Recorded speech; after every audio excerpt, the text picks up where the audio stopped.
Oh, Steve Wilkos in here. Dawson's in here. The Steve Wilkos Show, by the way, it's NBC, and you can check your local affiliates for that. All right, Dawson, what's going on out there? Well, Jimmy Kimmel ignited a firestorm over his comments about the alleged Charlie Kirk assassin, so Disney is pulling ABC's Jimmy Kimmel Live indefinitely. Nexstar Media, which owns hundreds of television stations, announced it would preempt Kimmel's show on all of its affiliates for the foreseeable future. They say Kimmel's comments about the death of Mr. Kirk are offensive and insensitive at a critical time in our national political discourse. We do not believe they reflect the spectrum of opinions, views, or values of the local communities in which we are located. So when all this was breaking, I was on the road in traffic, doing a thing kind of half out of town. And I was listening to talk radio. So I love talk radio, but talk radio tells you what's going on when it's happening.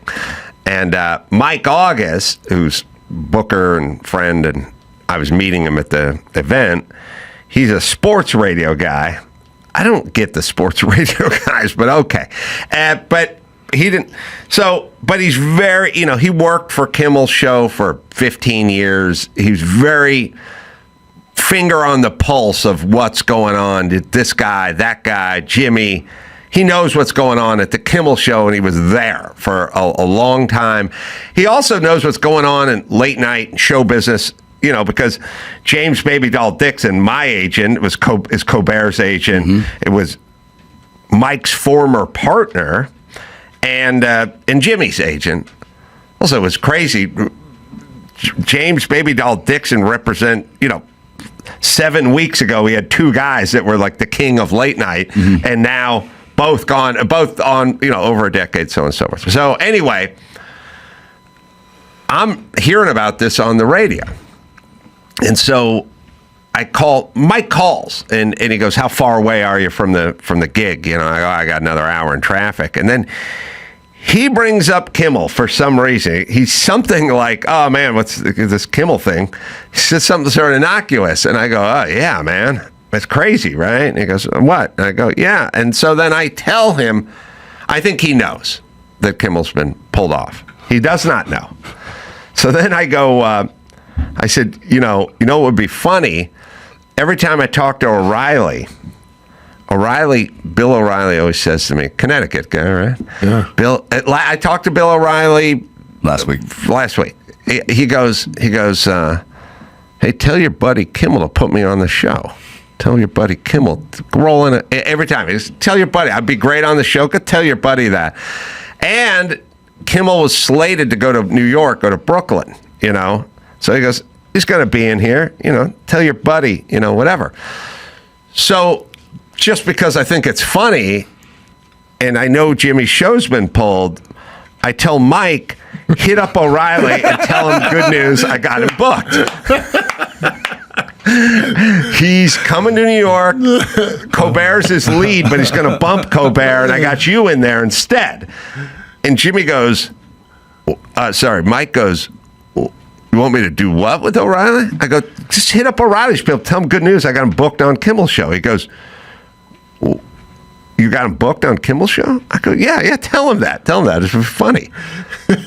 "Well, I don't get it. Why did you book him on Kimmel's show?" I thought Kimmel said okay. So this goes on for 10 minutes. I go, "Mike, it's a joke. It's funny, right?" He goes, "Why is it funny?" And I go, "Because it's a funny joke. Because O'Reilly's always hit me up, and now it'd be funny if you told him I got him booked on." Right. And he goes, I don't get what's funny about that." And I go, "It's funny because Jimmy's show got canceled." And he goes, "What?" I go, "Yes, Jimmy's show got canceled." He goes, "What are you talking about?" I go, "What the fuck, Mike? Don't you have a radio? You got a phone?" "I've been on the road for an hour." I've been on the road for an hour. He goes, I go, "Just don't say, how far are you from the gig?" He goes, 5 minutes. I go, "Just go there, park your car, get your phone out, and call me back." And then he calls me back. And he's like, holy shit. And I'm like, now you can see how funny that O'Reilly joke is, right? And he's like, well, yeah, now I get it. So I said, we'll hit O'Reilly anyway, because this is going to be funny, because I just want to do this.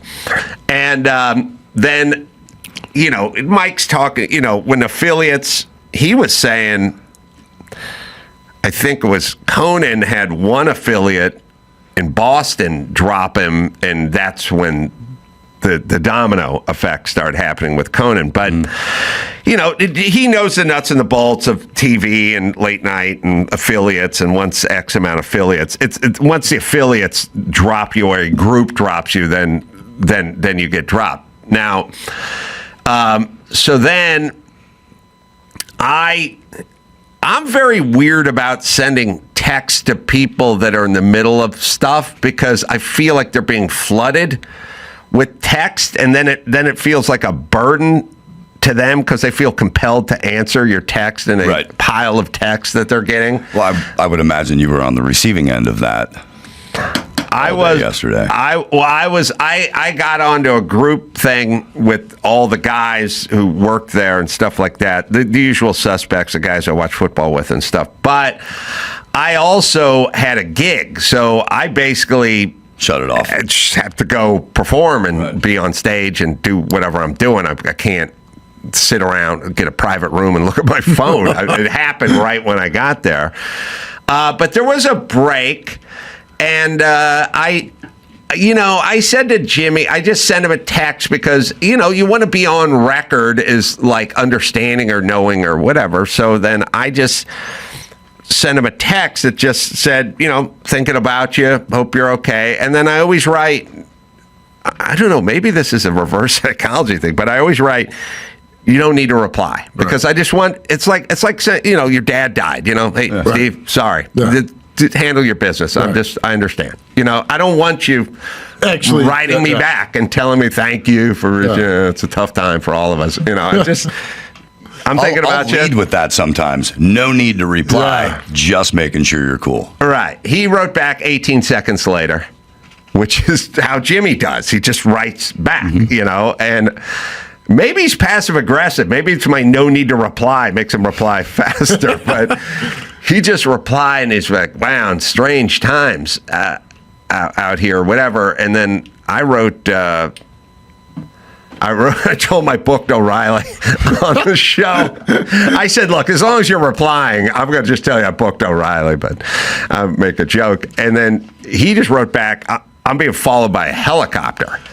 And I was like, oh, wow, these are strange times, Wow. So, I just said, stay safe, good.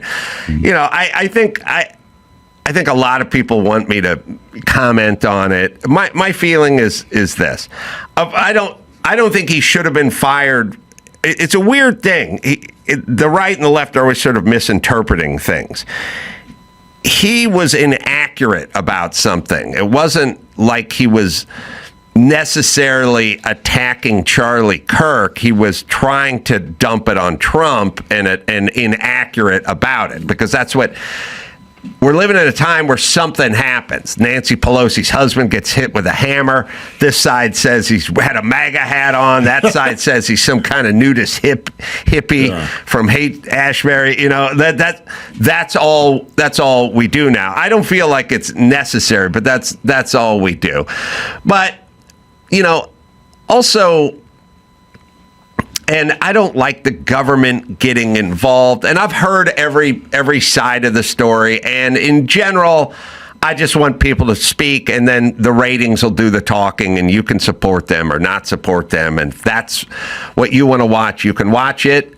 Or you can watch Gutfeld and listen to him bash Kimmel, or however you want to do it. That's the world I'd like to live in. But it's not the world we're living in. And I understand people's arguments, and my thing is just my perspective is different just because I know Jimmy, and I know Jimmy to be a very good guy and a generous guy, and I've always said that about him, and I realize that while everyone else knows Jimmy as a caricature, I know him as a person. So when people, when I run into the people that don't know Jimmy as a person, I'll O'Reilly or Dave Rubin or Dennis Prager, and they go, "What's up with your buddy Jimmy?" Well, I know him, so that's why I don't think of him like you think of him. But on the other hand, they think of you as a cartoon character too, and I know you. I know Dennis Prager's a very sweet man, lovely man, but these guys on the other side think of you as a cartoon character. And then at a certain point, there's the assassin who thinks of Charlie Kirk as a cartoon character, not a dude. Yeah. I know him as a guy, sweet guy, fair guy, family guy. Good American. But that guy looks at him as a cartoon character, and that's why he gets to kill him. You see? And so I know Jimmy as a human, and I know how good he is, and I know how decent he is. And we disagree politically, but who cares? Right. We disagree. We disagree on pizza toppings as well, but it doesn't mean we don't talk, And that's the part I don't get. Right? Because I lean conservative. Jerry was super liberal guy, and we would have discussions all the time. But we loved each other. I mean, I loved the man. He loved me. I mean, I saw him a month, and we'd talk about not burning somebody. Jerry came to see me. I know he knew this was the last time he was ever going to see me. He didn't burn me with, "Hey, Steve, I'm dying." Right. Like, he wanted to see me one more time, but he was not going to burn, and, that's just the way he was. But my point is, like, all these years, we spent 30 years together, and we had opposing views. But I loved him. He loved me. We loved getting together, being together. Now, it seems like if you have opposing views, people are cutting you out. Like, I don't want you in my life anymore. Right. You don't think like me, which to me is like craziness, right? People are cutting their own mothers off, their parents off, because you see these kids on TikTok. I won't have anything to do with my parents anymore because, they think opposite of me. It seems it's a larger operation. Yeah, it's just splitting the world up the families, dividing everyone against each other. Strange times, man. Yeah. I mean, you're cutting people that you love out of your life because they don't think like you. It's crazy. I don't. First off, I don't get what's in it for you. You know what I mean? Like, I would like to enjoy Thanksgiving. You know what I mean? And we can watch a football game and eat some turkey and drink a little bit. We don't need to talk about any of this stuff. I think for me, it's always been a thing where it's always he said, she said. But I think there is a division to be made, or a delineation to be made, which is there are people that are on the left and the right, and the left people. Nobody thinks Jon Stewart is an evil guy. They think of him as, I disagree with this guy politically. They even will say he's talented, he's smart, he's bright. I'm sure he's a good dad. I'm sure he's a good husband. He's a good dude. I disagree with him. I disagree with whatever his policies are. Okay, that's fine, but. When you start getting into this guy's evil, well, then we're going to a different place, because the disagreement, whether it's at Thanksgiving with your niece and your nephew, if you're a Steelers guy and they're Ravens fans, that's fine. That's how the world comes down. We come down to everyone's a fan of something. You're a Chevy guy, I'm a Ford guy, whatever we do. But if you're a Chevy guy and I'm an evil guy, and you're a Pittsburgh guy and I'm an evil guy, right, and you like anchovies on your pizza and I'm an evil guy, well, at some point, I can't come to Thanksgiving. And at an extreme point, I'm going to need to be put down. Right. And that's the problem. And I think that's the division that we're talking about, which is the right and the left go, you guys sling just as much mud as we do. Right, but we're calling people stupid or low IQ or slow or sleepy or whatever he's doing. You're going with the evil part, and that's when the bullets start flying. Yeah, I think they've also underestimated just how much this country has, I guess, come together behind Charlie Kirk, and how this is incredibly wrong. Would you like to see what Kimmel said? Yeah, I've seen it. I've seen it, but we can... we'll leave the long cut in there, because... We can play it. It's him going after Trump. Well, it's not necessarily just going Charlie after Kirk. Trump. It's after everyone who voted for Trump. I guess that's where the MAGA problem is, yeah. We hit some new lows over the weekend with the MAGA gang desperately trying to characterize this kid who murdered Charlie Kirk as anything other than one of them and doing everything they can to score political points from it. In between the finger pointing, there was grieving. On Friday, the White House flew the flags at half-staff, which got some criticism. But on a human level, you can see how hard the president is taking this. My condolences on the loss of your friend Charlie Kirk. May I ask, sir, personally, how are you holding up over the last day and a half, sir? I think very good. And by the way, right there, you see all the trucks? They've just started construction of the new ballroom for the White House, which is something they've been trying to get, as you know, for about 150 years. And it's going to be a beauty. Yes. He's at the fourth stage of grief, construction. Demolition. Now, see, there's nothing wrong with that. That part in was, my mind. Yes. The other that's why we part, left it alone. inaccurate, but like I said, I can't turn on Jimmy because he made my career. And I know him as a person. I just was talking to him before this, just sort of, he was at the Emmys. I just said, what's going on? He said, I'm at the Emmys. I got to sit here for 4 hours and not win anything. And it was just a human, funny conversation. Rennie Harlan, the famous film director, is out there. Got here a little early, so I'm going to wrap it up just a beat early and get Rennie out here. Steve, the show on NBC, no danger of being pulled by the affiliates. No, because when they tell me something, I listen. You can go, should we go, you can check your local affiliates, right? Go all over. Go to stevewilkos.com and they'll tell you where it's airing. Thanks, Steve. Thanks for tuning into the Adam Carolla Show. You can watch the full show on YouTube. Just search Adam Carolla Show and hit subscribe so you never miss an episode. You can also get the podcast wherever you like to listen. And for extra content, ad-free episodes, and more, you can head over to our Substack and sign up today. Pluto TV has thousands of free movies and TV shows. We're coming at you with everything we got! This is the mindset. Free. This is the mantra. Free. This is the mindset. With movies like Pineapple Express, the entire Star Trek film franchise, and Gladiator, and TV shows like Survivor, SpongeBob SquarePants, The Fairly Odd Parents, and Ghosts, Pluto TV is always free. Huzzah! Pluto TV. Stream now, pay never. Yeah, get it on. Got to get on. No choice but get on. Mandate, get it on. Welcome back, Ed Elson. That's been a year and probably a year and a half.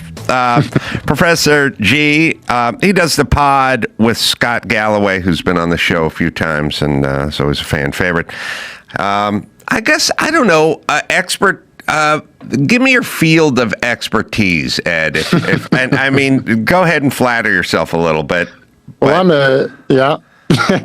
a young buck, so I'm new to the investing game. I bring the perspective of I'm a young person learning about investing, trying to make it, trying to get rich. That's what we're trying to do on our show. We're trying to build economic security. So it's me and Scott Galloway. We talk about all things markets. We talk about all things finance. We try to make sense of the news as best we can.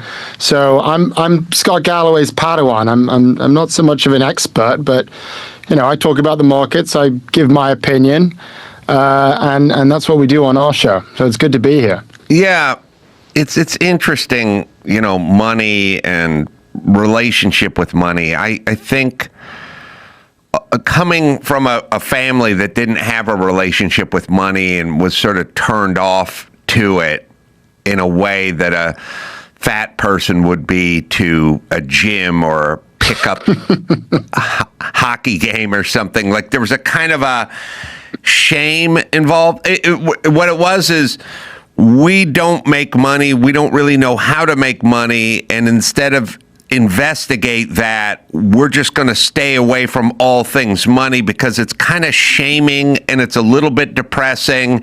Yeah. And again, it's just fat guy doesn't want to go to the gym. And by the way, doesn't want to hang out and watch other people or learn how to do it. Literally, I'm going across the street. I'm going to the pizza place. I'm going to get a slice. I'm going to sit down there. Right. There was almost a taboo to it in the family, and then they build this scaffolding around money, which is this thing where it's like, money doesn't buy happiness, and it's like, well, it would buy some fucking air conditioning. Could we get that? I would be happy with air conditioning. How about that? Or a car that ran. You know what I mean? Or being able to go somewhere for vacation. So they build an entire apparatus with money doesn't buy happiness, and then they start taking anyone who has money and saying it's ill-gotten gain, it's daddy's money. You know what I mean? Or they're probably raping the land or the indigenous people. And they build this entire world around why they're righteous for not having any money. Then they sleep well at night. And it always bothered me. My mom, when she was 85, was explaining to me that rich people don't pay any taxes. And I'm like, are you nuts? I'm rich. I live in California. It's all I do is pay taxes. She's like, well, they don't pay taxes. It's like they have to build this Trojan horse of bullshit around money, and I wish and I wish they'd just drop it and go, please tell us more. I'd like to learn. Exactly. Yeah. It's doing everything you can, everything in your power to convince yourself that, this stuff doesn't matter. But to your point, well, it's kind of nice to have nice things. It's kind of nice to go on vacation. It's kind of nice to be able to afford a home. So that's what we want to do as well. We want to be real about things. We want to be real about, to your point, the rich are paying a lot of taxes, but there are some things that we could do in terms of the economy where the people at the very, very, very, very top are indeed paying a little bit less compared to the people in, say, the top 1%. And that's a whole other conversation we could have. But what we want to do is be real about things and recognize, money isn't going to buy you infinite happiness. It's not going to solve all of your problems, but it's actually going to solve quite a lot of your problems. And if you want to get real about it, then let's have the conversation. Let's talk about it. Let's stop deluding ourselves, as you say, that none of this matters, because we all know that it does. Well, here's a subject I never thought about. I don't know if money solved all of your problems. Oh, here's an interesting challenge, I guess.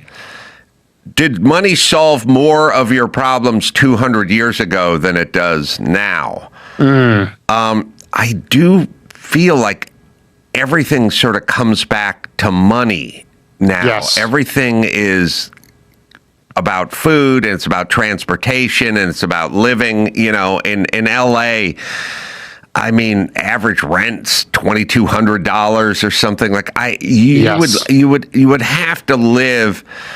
When I moved out, I got a 1-bedroom. I had 3 guys living in it, and we didn't have air conditioning, and it was not comfortable sleeping on a futon with another guy. Me and a guy shared a futon. Wasn't comfortable. It didn't make me happy. It didn't make me happy. That's right. So. And that's, I would say, that I think is the key point there, because this is what a lot of people say is, we have come a long way in 200 years. And 200 years ago, what money would buy you is the basics. If you made the money, then you were able to feed yourself and you had shelter, and that was a big deal. Now we're at a different stage. Most people, in America at least, most people's basic needs are just about met. There are people who still live in poverty in America, and it is a big problem. But when you think about people who are not happy with their lives, when you think about the basic things, it's like, well, you have a roof over your head, you have enough money to pay for food such that you can feed yourself and not go starving. Again, there are people in America where that's not the case. But what we find is that that's not key to happiness. Actually, there's something more. And this is the problem that we're experiencing with young people especially, because a lot of people will say young people are very upset right now. Young people do not feel very good about the world. They don't feel good about America. They don't feel good about the economy. And a lot of people would say, well, what's the problem? You can DoorDash your burrito. You didn't have that 50 years ago. What's the problem? And the problem is young people don't feel a sense of ownership over their own lives. And it turns out that that is very important. The idea of having the possibility of going out and buying a home and building a life, it turns out that that matters a lot. And it is very hard to do that for young people right now, especially when housing prices, as you point out, have just skyrocketed over the past 50 years. Well, I agree to a certain extent. And what it is you do want a sense of dominion over yourself and ownership, as you say. And that's for sure. But they're also competing against that. You know, they're not wanting to own a car. They're wanting to Uber everywhere. There's a certain, ownership of your life it's not all about real estate. A lot of it is just about a discipline and a procedure and a sort of, I get up in the morning and I make my own breakfast. I don't have it delivered to my house and made by somebody else. I wash my own car, or I do my own work and chores sort of around the house. I take care of myself. I exercise. I work out. I eat right. They're sort of fighting against all of that stuff. I make my money. I'm responsible with it. I put it away so I can use it for things that I enjoy and that kind of stuff. And then there's a kind of community part where it's like I have a group and I help those people, and we do things like, when I was young, you might help someone move. And that might be a whole weekend of you just carrying furniture up and down the stairs. I've moved people from L.A. to San Francisco, rented a cube truck. And then at the end, your payment is a six-pack of Budweiser. And then you sit out on the porch of the new house and you sip your beer and you feel a certain sense of satisfaction.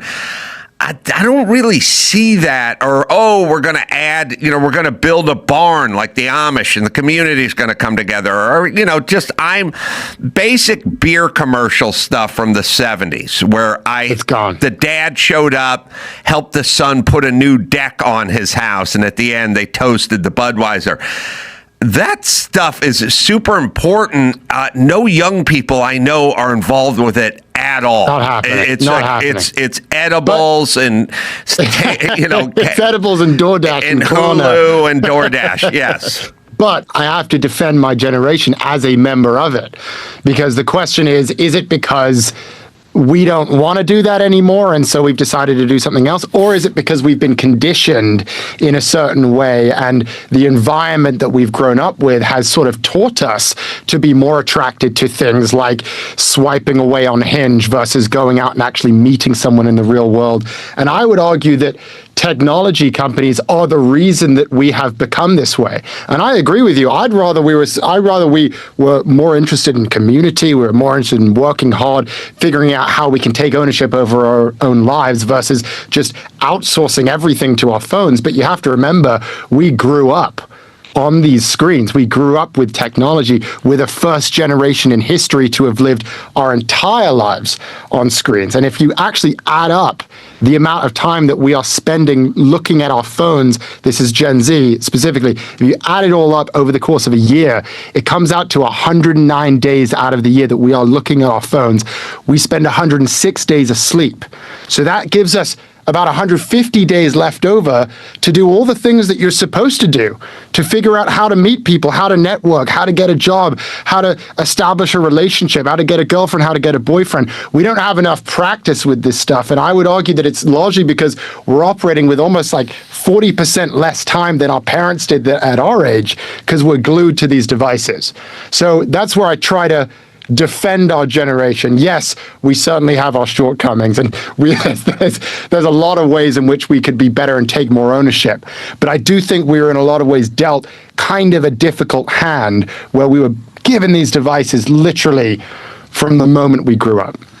Yeah. Well, Dawson, you can look it up. I don't know what year officially is the smartphone come into wide use, not the prototype, because they always do this thing where they give you some German scientist in 1971 came up one, but it was a backpack. smartphone, you know, and Exactly. you know, I just mean, like, when did it basically hit the zeitgeist, the smartphone?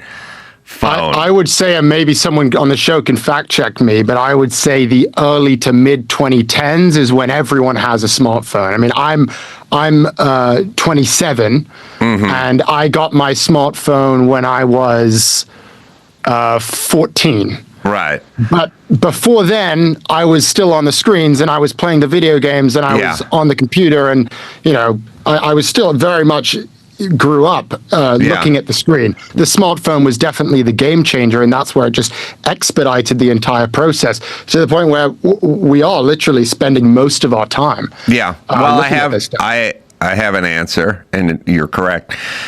2010 to 2013, that was basically the stretch where they became mainstream. iPhone launched in 07.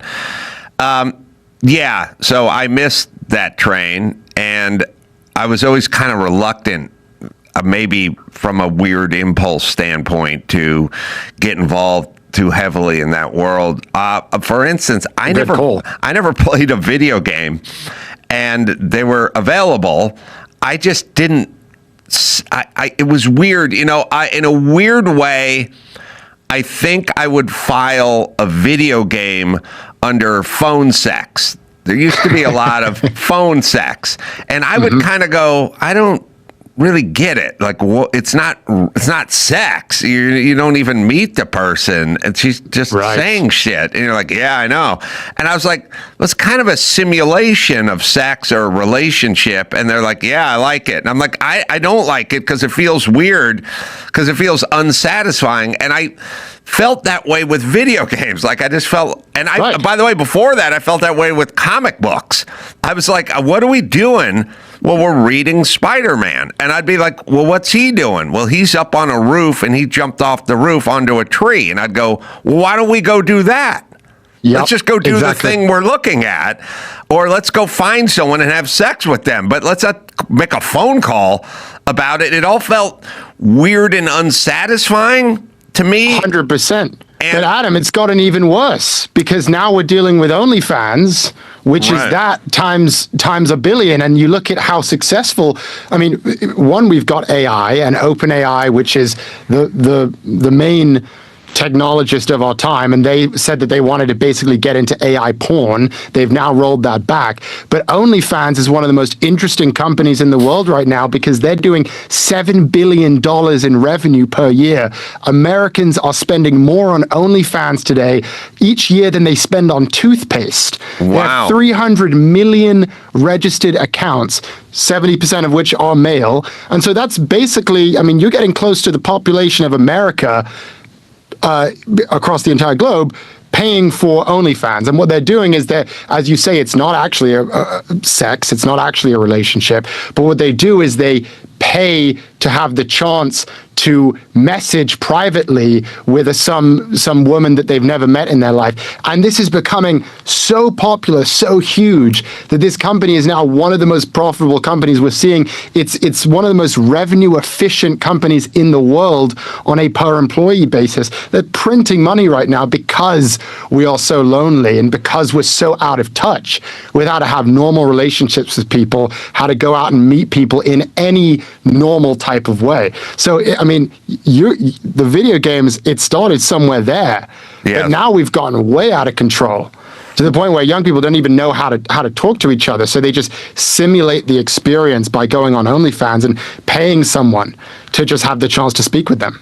Well, you brought up something that caught my ear a couple moments ago. We were talking about networking and young guys, and I could remember at the beginning of my career, I did a lot of networking, and I didn't even know it was called networking. I just met people who were doing what I wanted to do, and I made myself useful, like really useful to them. Yes. And I hung out. I was whatever they were doing, sort of count me in. You know, if you guys we're playing cards. I'm like, oh, I love playing cards. You know, next thing you know, we're all playing cards. When I started at the radio station, I wasn't getting paid, and I was just trying to ingratiate myself. I noticed, and it's weird, I bring it up from time to time because I must have been, in my head, I was trying to get something done, but I noticed that one of the morning show stars, it was Kevin and Bean on K-Rock, and it was Bean's car was parked out on the street in front of the radio station. I noticed there was a big scuff in the side of it, like someone took a hockey puck and made a big black scuff. And I was handy enough.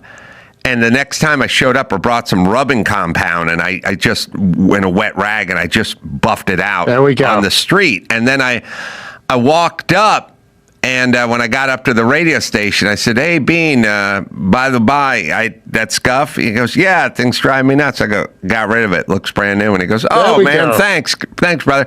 It took me about 3 minutes to do, but I cemented myself in that guy's brain as one of the good ones, you know.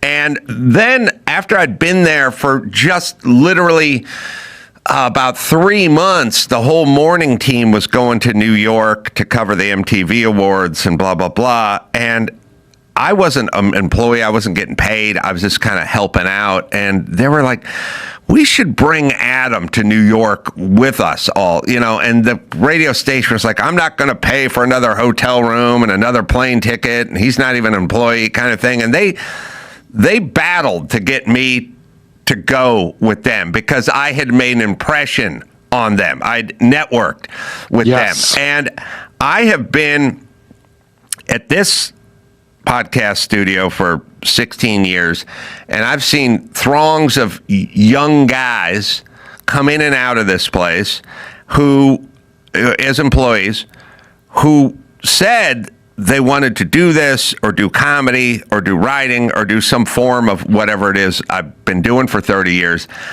I've never had one of them ask me a question. I've never had one say, "Can we go out to lunch? Can we talk a little about this process or how it works, or tell me a story? How'd you get started?" Yeah. I've never had that conversation with anybody, any young man in this place, which is insane, but it proves something is going on, because that's all we did when I was young and trying to work my way up, is find guys, ask them questions, ingratiate yourself, work for free, and buff out a scuff mark. So, Adam, you need to start a career advice show for young people now, because now we've got the problem of AI, where young people are thinking, what are we going to do if AI is going to come in and it can do all the things that humans are supposed to do? I mean, if I studied computer science, now AI can do the job. If I studied any of these other topics, AI can now do the job. And everyone's trying to think, okay, what is AI going to do? How is it going to replace me? And we are seeing some scary employment numbers for young people at the moment. But you do have to think, what can AI not do?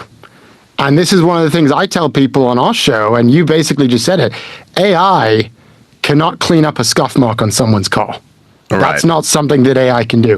AI cannot tell you a story about how you used to go to the same coffee shop that the person that you're networking with used to go to. It can't tell you about how, oh, I was in the same fraternity at my college and you were in the same fraternity and maybe let's bond over that.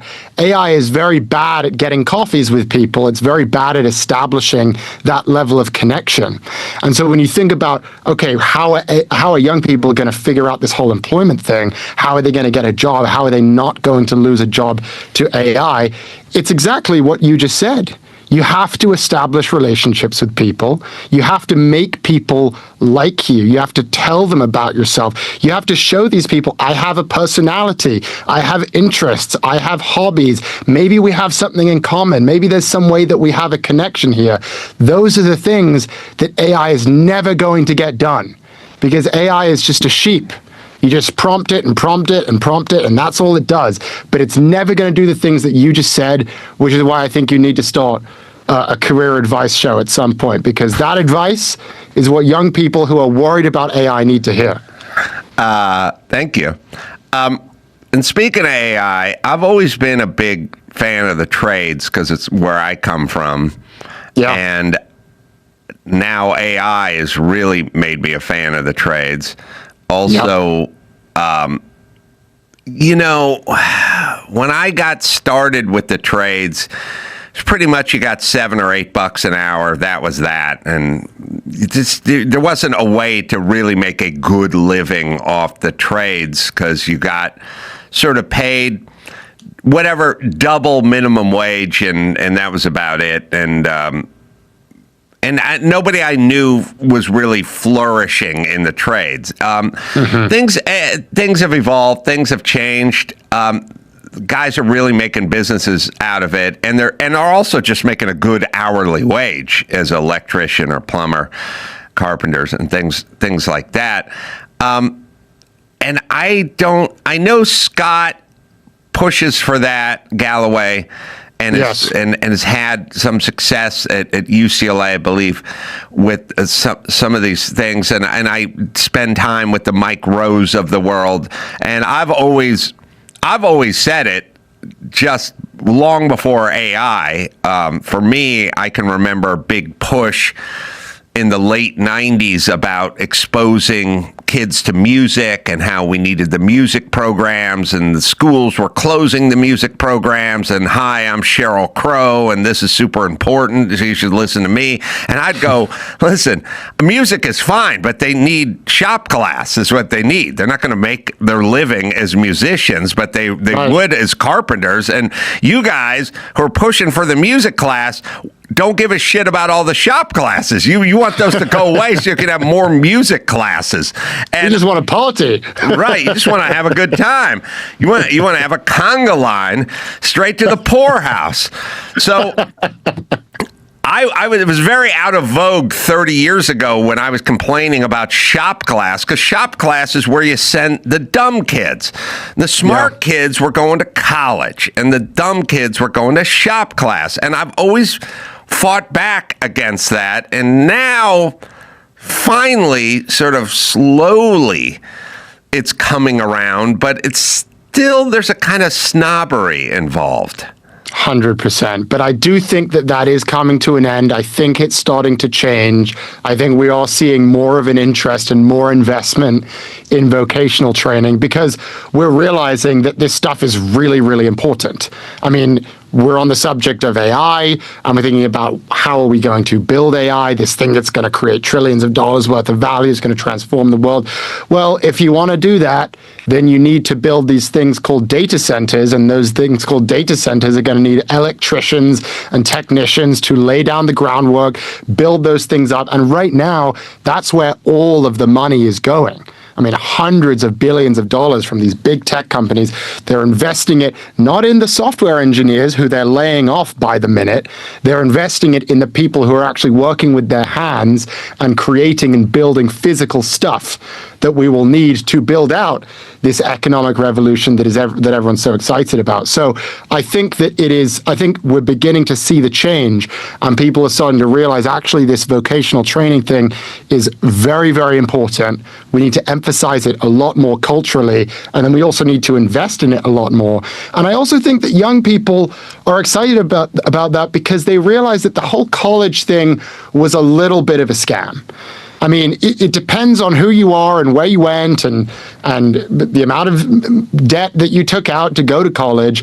But, you know, for a generation where college costs were 42% of our annual income, and you compare that to, say, my grandparents, where when they were my age, it was 13%. When you consider the fact that a third of people who take on student debt say that college wasn't worth it, I mean, that's a generation of people who are like, we were sold a very specific vision. And that was, you got to go to liberal arts, you got to do the college degree, and only if you do that will everything work out. And everyone bought in, we just sort of blindly put our faith into it. And then people graduate, and we realize actually that stuff doesn't matter as much anymore.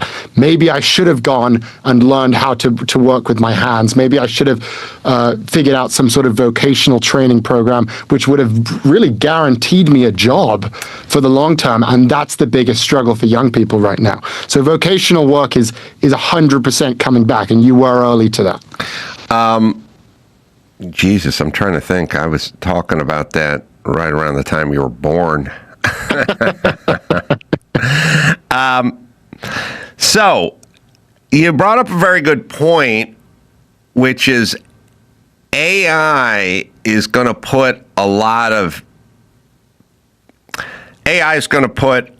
programmers out, but it's going to create a lot of jobs for electricians, plumbers, and guys who do big projects. And at the moment, that's what we're seeing at the moment. Right. That's right. And it is, but it's a very good sort of hard example. I said, pardon the pun, a concrete example of like you saying to your 17-year-old son, look, AI, you're worried about AI putting you out of work. It can if you go down this path, but if you go down that path, you'll have work for the next 40 years because they're going to keep having to build these data centers. So it's a very good way to couch it. And like I said, back in the day, we weren't really getting paid. These guys are getting paid now, and it's a good living, but it's also satisfying. And I don't think we're understanding that males especially need to kind of be up on their feet, and they need to break a sweat, and they need to have a sense of accomplishment. And there's also a sort of camaraderie because the crew, the construction crew, you'll have your crew. It's a little battalion almost. And you make friendships, and you have a camaraderie. And it feels good. And it also, I can tell you the difference between finishing something at the end of the day and sort of standing back and looking at something that's physically built, that something that wasn't there the morning you got there, and now it's the afternoon and you're gone. And by the way, it's going to be there for 100 years. You'll be gone. It'll still remain, versus like sitting in that cubicle and doing data entry. I don't think. And I don't think it's good for anyone, but I think it's especially bad for young men. 100%. 100%. I mean, if you're sitting there just kind of, moving slides around on a PowerPoint and punching numbers into a spreadsheet, no one has ever thought that was an interesting or fulfilling use of your time and way to spend your life. What is interesting, and hopefully this isn't too marketsy and financy, but I do think it illustrates your point here. When you look at stock prices in the markets right now, we had a good 20 years where Wall Street investors were very, very excited to pay for companies that specialized in the stuff that exists in the world of bits, not atoms, where you'll pay for a company that is designing software programming and customer relationship software, all the stuff that you're describing. And Wall Street decided that that's the thing that matters most, that we really want to have these very asset-light companies, and we're going to pay extraordinary premiums for these companies, these software companies. That's what we're going to pay for. But in the last year, or really the last 6 months, there's been a switch where suddenly the valuations of the companies that deal in the world of hard assets, that deal in the world of things, that are actually building physical stuff, suddenly their valuations have skyrocketed. One of the best performing stocks in the market this year has been Walmart, just as an example. And no one would have ever expected this, but Walmart is now trading at a higher valuation multiple than many of these software tech companies, because investors are now repricing what they believe actually matters most. And they've decided actually the software doesn't matter. That doesn't matter. What matters is the stuff in the real world. That's the stuff that we want to pay a premium for. And so the dynamic you're describing is interestingly kind of playing out in the financial markets right now. And so if you're someone who's invested in stocks where they very much deal in the world of hard assets, where they actually own physical things, that's actually something that you've been rewarded for and you've been paid very handsomely for over the past 6 months. And the companies that build software, that they build spreadsheets, they build PowerPoint PowerPoints and slides and decks, and then people sit in their offices and move things around. Those companies have gotten very, very punished over the past 6 months. So it'll be interesting to see if this trend continues, where people decide, actually, we're not so excited about things on our screens. We're actually more excited about things in the real world. And I think the best thing would be if that happens for people, for workers as well. And I do think that we are starting to see that, but that is the trend that we're witnessing on Wall Street right now. It's very interesting to see. Well, it's interesting, the notion of the popularity of the walking desk, the desk where you just stand on the treadmill and walk, is kind of an interesting metaphor for sort of the fact that we need one of those is an interesting That was thing. all the rage. I know, but I always try to picture myself sort of explaining a treadmill to people from 500 years ago. You know what I mean? Where we just go, what is this?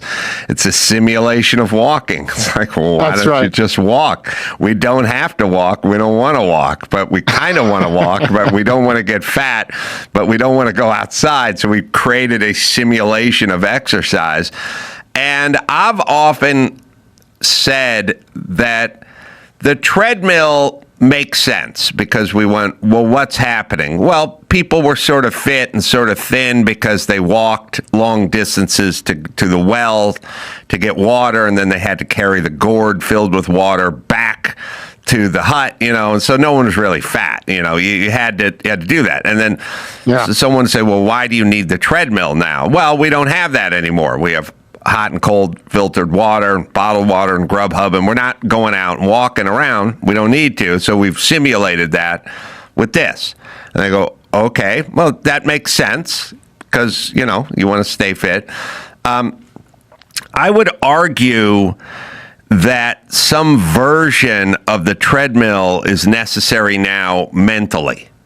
That while we're on the treadmill, we're still staring at our phone on the treadmill. And so we used to have a workout for our brain, and that, okay, you had to remember people's phone numbers. It wasn't all on your phone, and you could just hit a button. Nobody remembers anyone's number anymore. When I was young, you memorized all your friends' numbers. And, if you needed to work something out mathematically, you didn't have a calculator on your phone. You had to kind of get a piece of paper out and kind of work it out. But you were working out while you were working this out. And there was a kind of a mental, you didn't have 7,000 first run programs on TV. You had to kind of make your own fun and entertain yourself and kind of figure it out. And so that's all gone. And so now we do need a sort of a treadmill for our mind. And nobody's really thinking about it that way. They're just thinking about, they understand the physical part, everything is sort of simulate chopping wood and simulate, I got a rowing machine. It doesn't go anywhere. I just sit in one place and I row. I'm not on a river. I'm not moving. I'm looking at a video of someone else who's actually on a river while I'm sitting on my rowing machine. And it's all a simulation, but we're going to need some version of that mentally and emotionally. And we don't. And I just tell everyone, here's the version of it. You got to start doing sort of mundane tasks and a little, what Dr. Drew calls a little ordinary misery. Just a little, just stuff where people go, why are you cleaning your own toilet? Why don't you pay someone up? Because I should. And why are you out in the garage? Why are you trimming that tree in front of your house? Get the guy to do it. Just a little engagement and a little misery, like a little bit of, I don't really feel like going out and doing, it's hot outside. Yep. Well, get your hat. Get out there. That's right. And what we're seeing, I mean, if you want a reason for why we should do you said ordinary misery, is that the term? That's what Drew calls it. That's what Drew calls it. I kind of appreciate it. I vibe with it. I think it's good. I don't know if there's a textbook. I don't know. You can look it up, Dawson. I don't know if there's a textbook version of it, but it's just all the shit you want someone else to do for you. That's right. Do it yourself. Exactly. And the reason that you might want to do that, I mean, if we look at young people as an example again, what we're finding is that young people are actually getting stupider. I mean, literally, we're looking at test scores, we're looking at math scores, and we're finding that the more we've become addicted to the screens, the more we've outsourced all of the ordinary miseries, all of the things that you should be doing as a functioning human being. The more you do that, and the more you let screens and technology companies take care of it, your IQ literally goes down. And that is what we're seeing at the moment. So now we're on the frontier of AI, where you're going to turbocharge that trend. I fear that one of the biggest problems, one of the biggest concerns for future generations is that we're actually going to be one of the stupidest generations in history. I mean, what we've seen is that throughout humanity, most generations have gotten smarter than the previous one. They've figured out, looked at the mistakes, they've built on them, they've created new technologies, they've gotten sharper, they've understood how to deal with things. But we're one of the first generations where, we haven't really been using our brains properly for most of our lives. And the more that this AI stuff is going to be injected into our lives, or instead of actually learning how to do something and putting your mind to it and trying to use and manipulate resources to make it work for yourself, you just outsource it to ChatGPT. You just give it to Google. You let Gemini deal with it. You let Claude or Anthropic or any of these other chatbots deal with it. So that is a real problem. And I do think we need to start thinking about, for young people, do we want to figure out ways to prevent us from using these technologies too much? I mean, a very simple thing that a lot of countries are doing at the moment is they're just saying you're not allowed to use social media until you turn 18 or until you turn 16. They're just age gating it flat out. Australia did this, Spain's doing it, France is working on it, Denmark, most of Europe is working on this. But I think that could be potentially a remedy to the problem that you're describing, because we are so dependent on these things to the point where, how are we going to deal with any hardship by the time we're grown adults? Yeah. If we've never actually dealt with a problem ourselves and put our minds to it, if we've just constantly outsourced it, then we're going to be in real trouble. So I think there's something to that. I think the treadmill is a good analogy. I think it's something that we need. We need more mind exercise. Yes. Because we are getting stupider. Well, I will go along on your point of getting stupider. Is there a definition that just nothing comes up, huh? Not really. I'm not even sure what to look for. I was looking through the Wikipedia on everyday life, but it doesn't seem to be a sociological term for the ordinary misery. So you type that in and nothing even comes up. Well, maybe we've coined it then. You made it. So, yeah. So problem. Okay, dumb. Okay, here's what's going on in my estimation, and a lot of people think, for me, kind of all roads lead to the construction site. But I realize that tangible problem solving, sort of mechanical problem solving, is a good workout for your brain. It's a sort of a Rubik's Cube. But back in the day, they'd say, look, we're going to have a competition. Each class is given a pound of dried spaghetti and a jar of glue, and we're going to see who can build a bridge out of it that can hold the most weight. And you really kind of went to town. You had to really think about it. And I've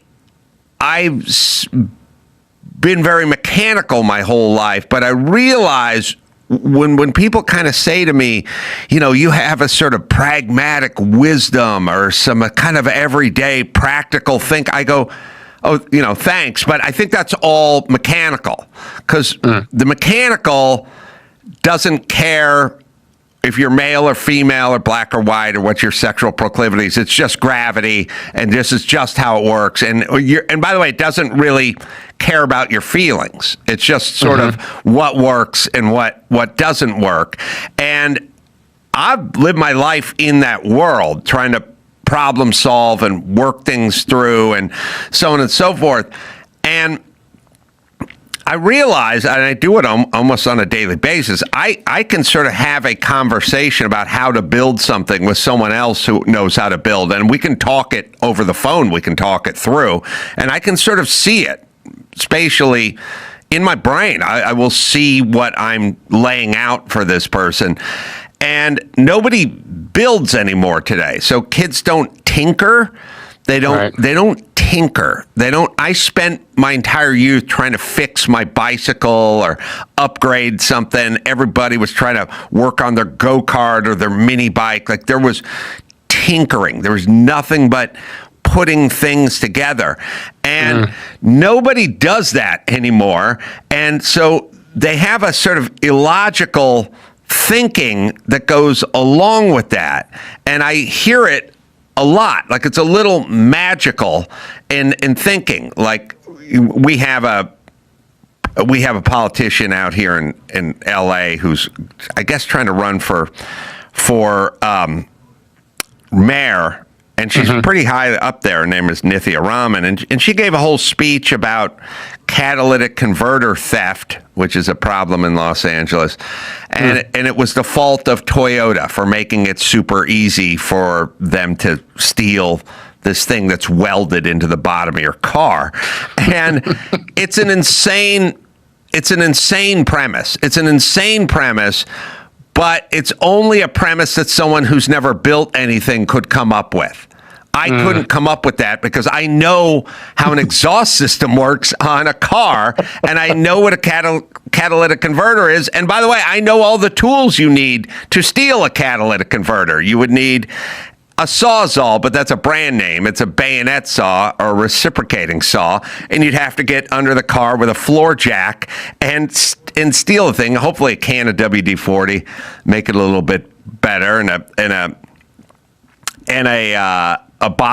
by-cutting metal blade on your Sawzall. Oh, I know all about that stuff, but she doesn't know anything about it, so she can give a speech saying it's so easy to steal and we should blame Toyota. Well, now when that person makes policies, they're not going to make logical policies because they're not mechanically logical, and that is what we're really experiencing now. A bunch of people who never physically put anything together and don't know how to, and then problem solve as well. Having ideas about how we should run the city, which will never work. But they don't know it won't work because they don't live in a tangible world. They live in a world of ideas. That's right. And this is, by the way, this is the trouble with being a politician, is you must, I mean, ideally we can elect people who have had more real world experience, and ideally those are the people who would succeed. But the politician's job is to be the quote unquote expert on everything, and then find who the enemies are, and then blame the enemies, and then wag the finger and point the finger. And that's the job of the politician.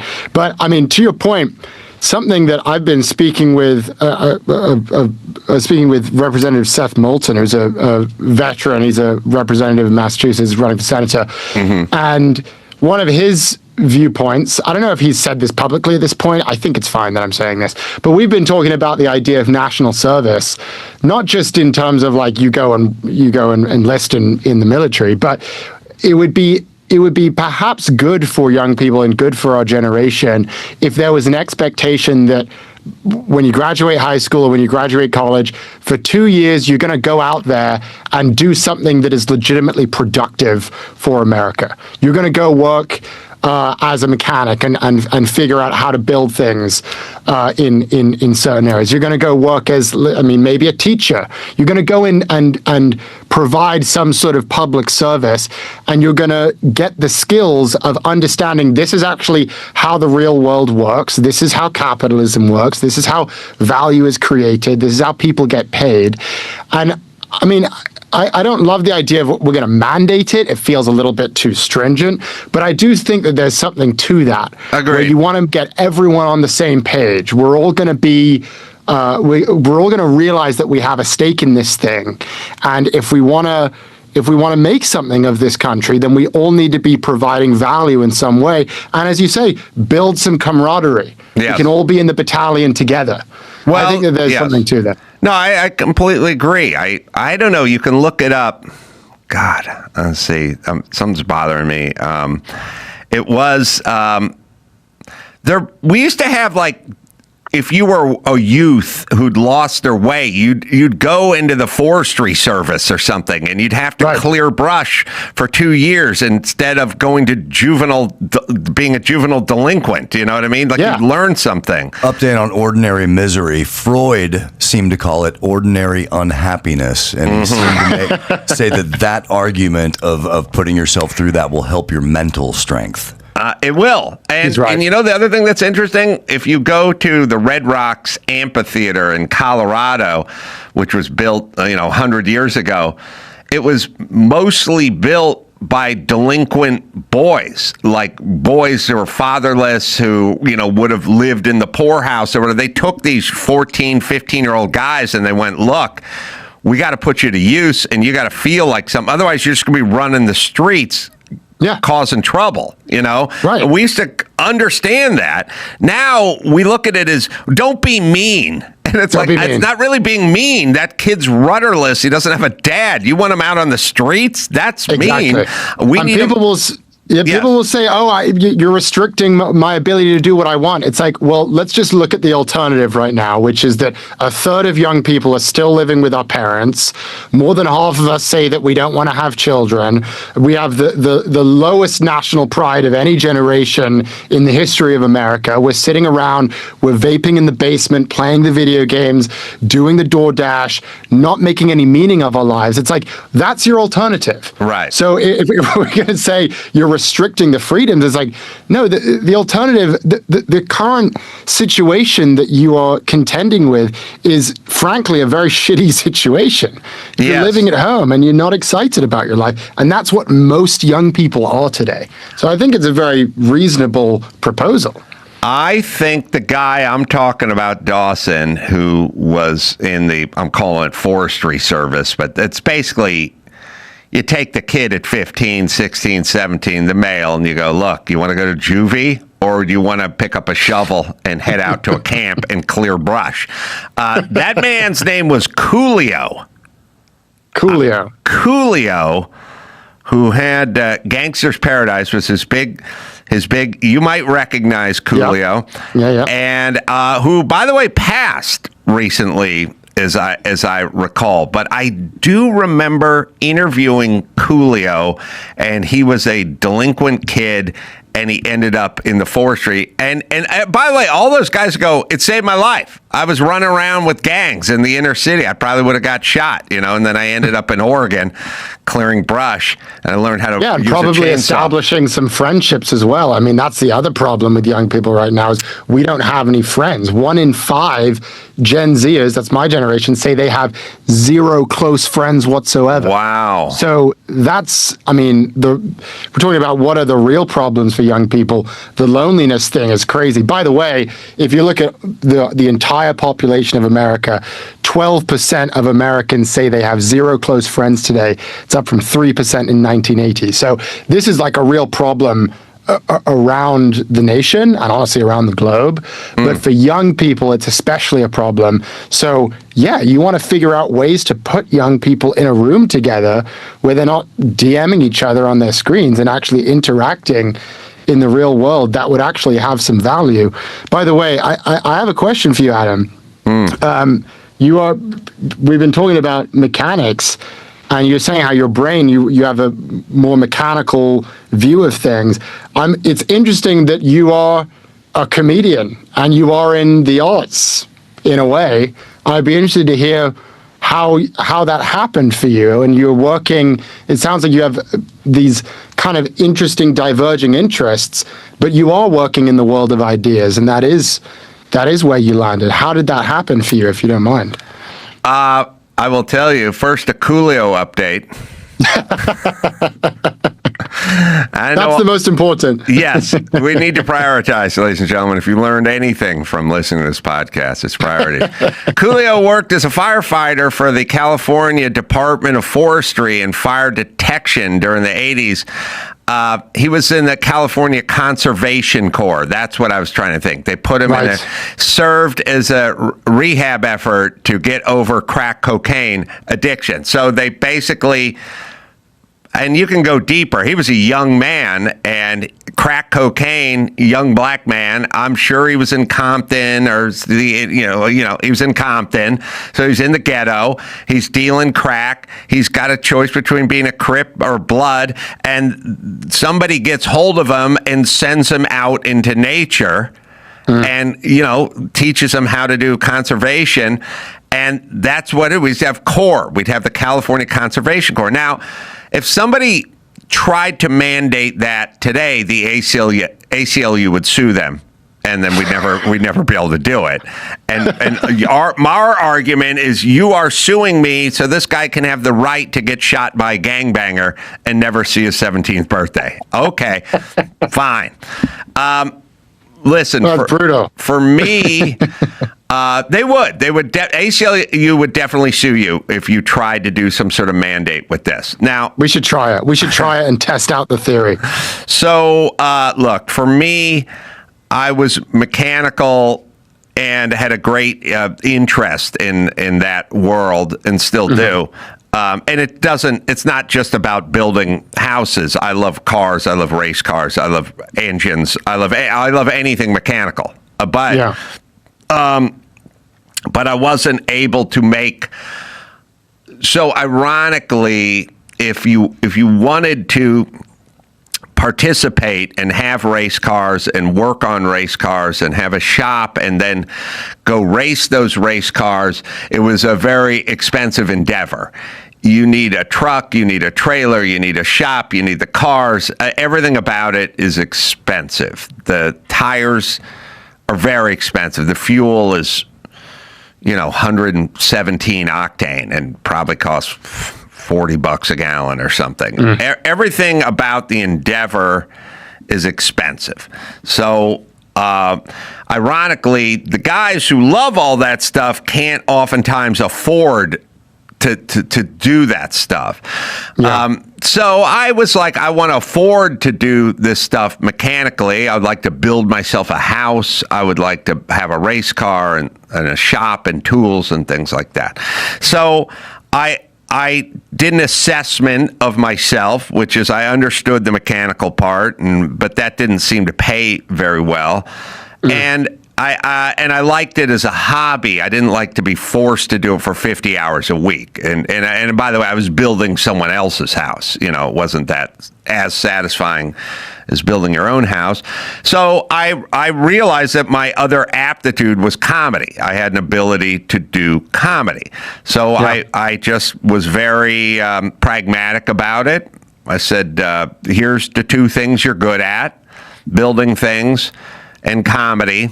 They're both innate, and then they both involve a lot of training, but they're kind of a calling. And people don't realize that the building stuff is a calling. The mechanical stuff is a calling every bit as much as wanting to dance or sing or work with underprivileged children or whatever that thing that everyone calls a calling. There is a mechanical calling. All the guys I know that are real gearheads, it's a drug for them. They must do it. You know what I mean? And to deny them of it is torture for them. To put them inside a classroom and tell them to sit there, and you're not picking up any tools, but you'll pick up a textbook and you'll just sit there quietly. It's torture for those kinds of people. But I realized that I could make money during doing comedy, and then I could that would pay for my mechanical addiction. But I didn't have any clear path to that. But I just went about it pragmatically. How did you know you were good at it? Because this is something we talk about on our podcast, is like how to identify what your strengths are. Because I mean, our belief, it sounds like we're in agreement, is the follow your passion stuff isn't the right framework. You need to follow your talent. You need to figure out, what are my strengths? What am I better at than other people? What differentiates me versus others in the marketplace? Train that talent and then go out there and monetize it. And that's how you're going to build the economic security.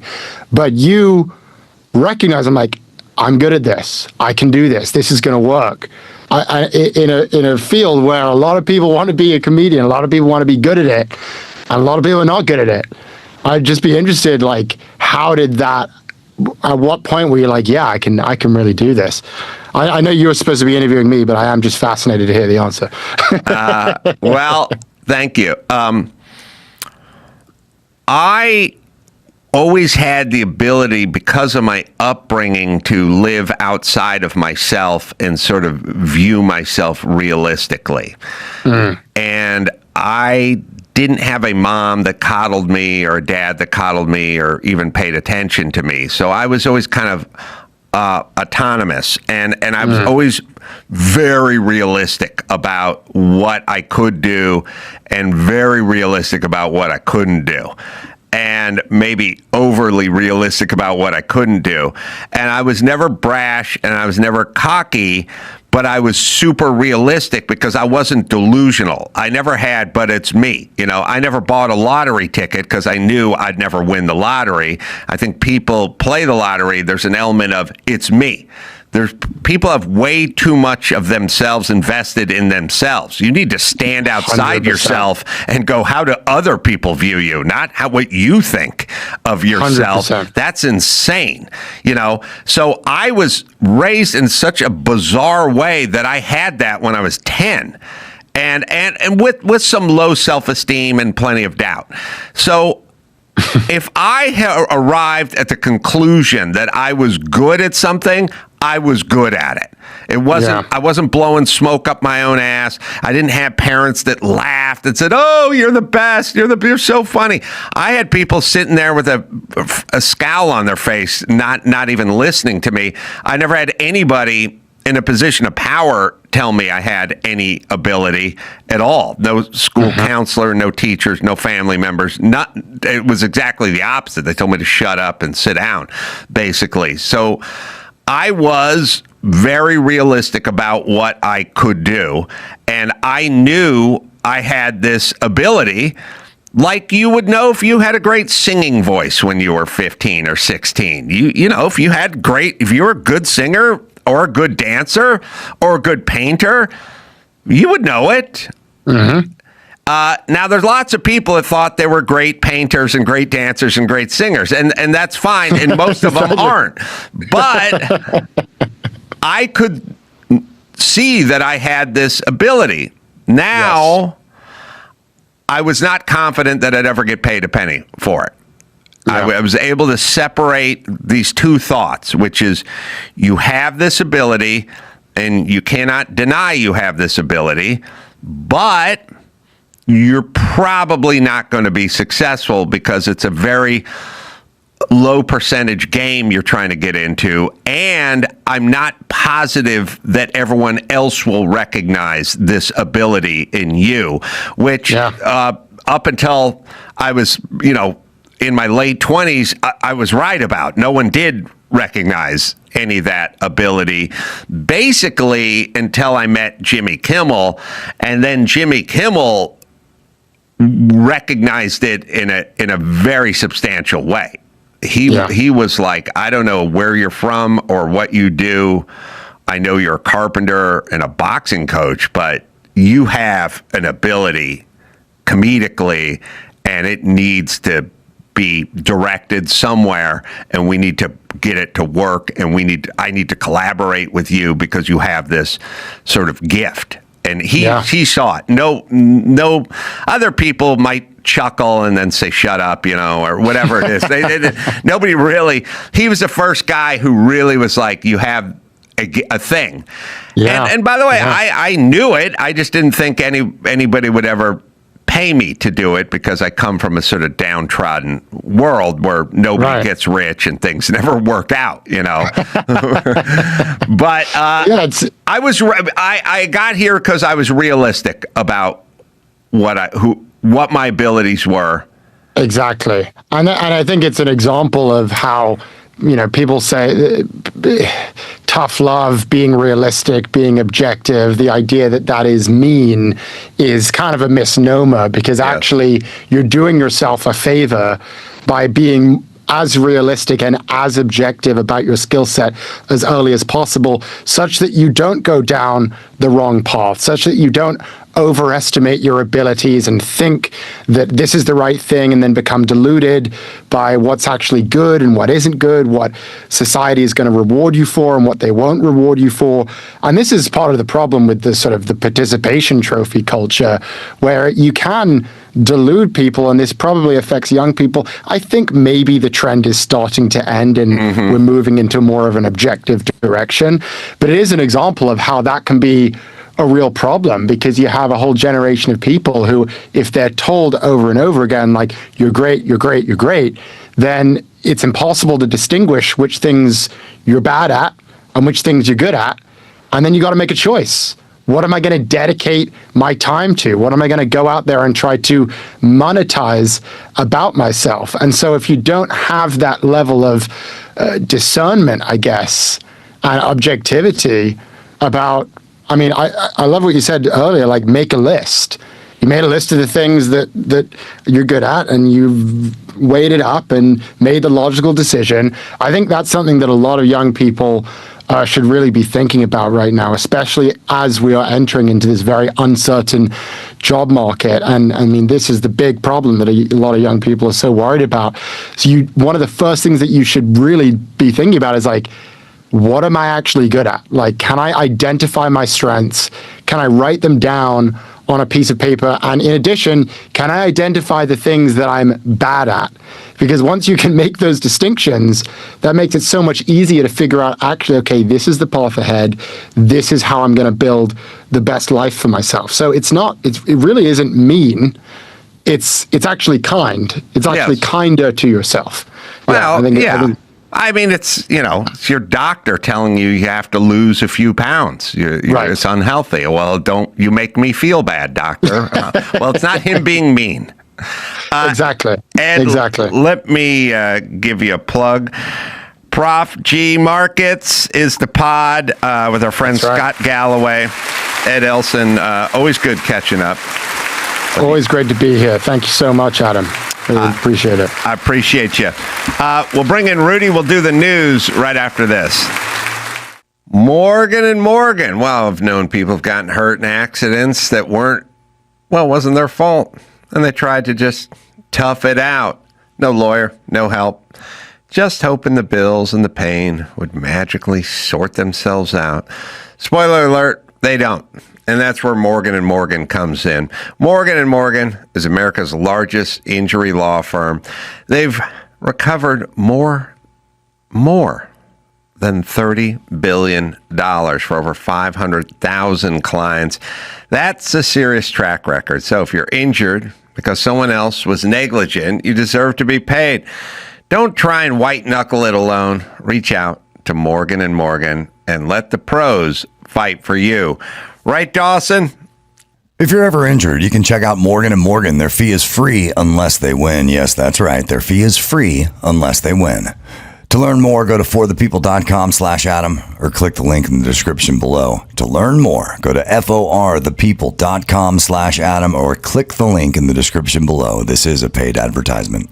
O'Reilly Auto Parts. Yeah, love that jingle. Oh. So, they're in the business of keeping your car on the road. We know that.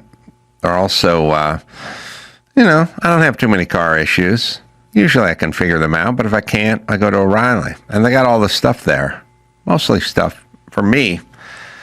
Because the new stuff's like a computer, but my vintage cars, man, I can get a lot of parts from O'Reilly.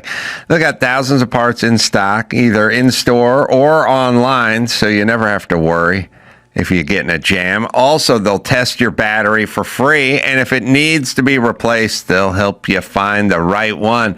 So whether you're a car aficionado or an auto novice, you'll see the employees at O'Reilly Auto Parts are helpful and friendly.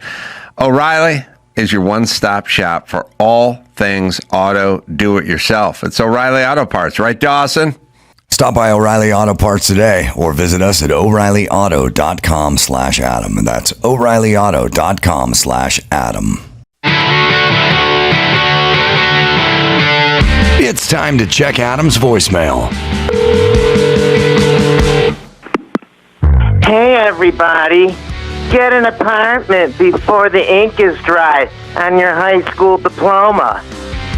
There's a car analogy for pretty much every situation in life. Weez would smoke about 4 dupes a day. I'm Adam Carolla, renowned expert on just about everything. You can leave us a message at 888-634-1744. I don't know. I've not heard a good version of me in all the years with all the people that do impersonations. I've never heard a good version. Ever. There's 2 things that always fuck them up is they want to do some sort of building thing, but nobody does impersonations or who's in comedy knows anything about building. So they always go, mah, mah, mah, plywood, mah, mah, mah, nails. Like they can't. Left turn arrows. Ah. They don't know the lingo, Yeah. so they can't do it, but they've never gotten it. Right. I'll say this. One of my best friends and touring friend is Jonathan Kite, world-renowned impressionist. I have many a times on many occasions been on the road. Jonathan and I have sat in coffee shops. We've been in Ubers. We've sat at airports. And I have sat with him for hours to try to nail your voice. Jonathan doing it, obviously. Sure. And finally, at some point, I think it was about 4 months ago, he just went, just hell with it. I'm done. Can't get it. He's tried so many times. That guy can do spot on everybody, but I he wonder can't get what yours. that is. So what's so different? I mean, you got Christopher Walken, fine. He has a whole sort of cadence. Everyone's got a walk-in, yeah. Yeah, but I'm saying he has a cadence that people can replicate. Yeah. But then there's like De Niro or, Trump's Trump, fine. Why certain people you can do and then certain people you can't do? Yeah. Because they can do 40 people. Yeah. So what is that? And sometimes it's also not even dialing in exactly how they sound, but it's more of the essence of them. Like we used to do an impression of a guy that we worked with, and every time we started it, it would go, Will. Right. He didn't sound like that, but there was like an essence to it. And I don't know, man. Yeah, there's just some people you can't figure out. Anyway, if this caller wants to know why I know everything, it's because I'm super pragmatic. And if you're super pragmatic, then you win. And I'm super pragmatic because I'm super mechanical, so everything is pragmatic, and I've never read a book. So everything goes under the umbrella of what makes the most sense, and then your batting average is going to be super high. We were, I think it's out there. It's in, I think our new vlog's out there for Home Depot. I ran into a guy at Home Depot, 65-year-old guy, just ran into him. And chest first? You run yep. back? Okay. Start talking to me at Home Depot. And remember, he said, I said, what do you do? He said, I'm retired. And what'd I say, Andrew? You predicted, or excuse me, and I'm trying to think of the right term. You said what he did with his life. He said you were a firefighter, and he goes, yes, I was. Right. Wow. So what am I, smart? Or did I read a book on people's professions? No, just sized up a whole bunch of stuff. He was fit for like a 64-year-old guy. He was white and he was tall. And he came up and said hi to me. So he probably didn't work, knitting the AIDS quilt. And he was retired. Sure. And that's a young retired job, but he didn't look like he'd crushed it on Wall Street and then retired. And he was milling about a Home Depot on a Friday at noon. Sure. So that didn't mean started his own .com company and then sold it off to Nike or something. Yeah. So I did all the calculations in a matter of less than a second, and then I spit out firefighter. Yeah. Which could have been wrong, but it's a high percentage choice. Yeah, well, walking with the I Dalmatian. profiled. Yeah, of course, yeah. He was playing. He was eating chili. Chili He with was the the only Dalmatian. guy eating chili out of a bowl with Yeah. a Dalmatian. Yeah, some smoldering ashes on the top of his head. No, he Still was wearing. smoking, He was yeah. in full gear. Full gear. Full gear. With the oxygen tank on. He had the tank. I had to pull the mask off just to talk to him. But he couldn't speak through the mask, but he gave me a thumbs up. LAFD, yeah. You must have been a firefighter in a previous life. I saw the truck parked Of out course, front. yes, yeah. That's right. I saw him loading plywood onto the truck. All right. How dare you diminish my accomplishments? It's impressive. I will say that. Everybody thinks it's luck or something. It's not. It's profiling. It's all the profiles. Yeah. You're like a human version of Google, where the internet knows more about you than people know about themselves. Yeah, be a good way to look at it. All right. So I know you got news. Now, I don't know if one of them is a new Jennifer Newsom clip, but I got a clip. She's the gift that keeps giving. My God. She never stops. It's also, do you guys find it strange that every speech she gives is about the patriarchy and males and dominating males, and is 100% where she is because she's blonde and not fat and wears mini skirts and has cosmetic procedures and dyes her hair? Does that feel weird? Like in a weird way? Like, I feel the same way when Oprah is talking about what it's like to be black and to be a woman and to be oppressed and all that kind of stuff from her sprawling estate in Santa Barbara. Like, doesn't that feel bizarre? And also, wouldn't you have thoughts about it? Like, as I would go, like,